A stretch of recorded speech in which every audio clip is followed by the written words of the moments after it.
तीसरा, यूहन्ना की ओर से। प्रिय मित्र, गयुस के नाम, जिसे मैं सत्य में सहभागी के रूप में प्रेम करता हूँ, हे मेरे प्रिय मित्र, मैं प्रार्थना करता हूँ कि तू जैसे आध्यात्मिक रूप से उन्नति कर रहा है, वैसे ही सब प्रकार से उन्नति करता रहे और स्वास्थ्य का आनंद उठाता रहे। जब हमारे कुछ भाइयों ने मेरे पास आकर सत्य के प्रति तुम्हारी निष्ठा के बारे में बताया तो मैं बहुत आनंदित हुआ। उन्होंने मुझे यह भी बताया कि तुम सत्य के मार्ग पर किस प्रकार चल रहे हो। मुझे यह सुनने से अधिक आनंद और किसी में नहीं आता कि मेरे बालक सत्य के मार्ग का अनुसरण कर रहे हैं। हे मेरे प्यारे मित्र, तुम हमारे भाइयों के हित में जो कुछ कर सकते हो उसे विश्वास के साथ कर रहे हो, यद्यपि वे लोग तुम्हारे लिए अनजाने हैं।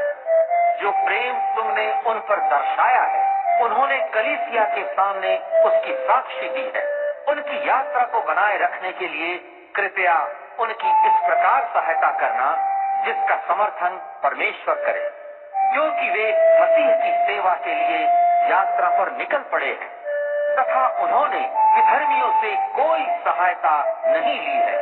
इसलिए हम विश्वासियों को ऐसे लोगों की सहायता करनी चाहिए ताकि हम भी सत्य के प्रति सहकर्मी सिद्ध हो सके। एक पत्र मैंने कलीसिया को भी लिखा था, किंतु दियुत्रिफेस जो उनका नेता बनना चाहता है, वह जो कुछ हम कहते हैं उसे स्वीकार नहीं करेगा। इस कारण यदि मैं आऊंगा तो बताऊंगा कि वह क्या कर रहा है। वह झूठे तौर पर अपशब्दों के साथ मुझ पर दोष लगाता है और इन बातों से ही वह संतुष्ट नहीं है। वह हमारे बंधुओं के प्रति आदर सत्कार नहीं दिखाता है, बल्कि जो ऐसा करना चाहते हैं उन्हें भी बाधा पहुंचाता है और उन्हें कलीसिया से बाहर धकेल देता है। हे प्रिय मित्र, बुराई का नहीं बल्कि भलाई का अनुकरण करो। जो भलाई करता है वह परमेश्वर का है, जो बुराई करता है उसने परमेश्वर को नहीं देखा। दिमेत्रियुस के विषय में हर किसी ने साक्षी दी है, यहाँ तक कि स्वयं सत्य ने भी।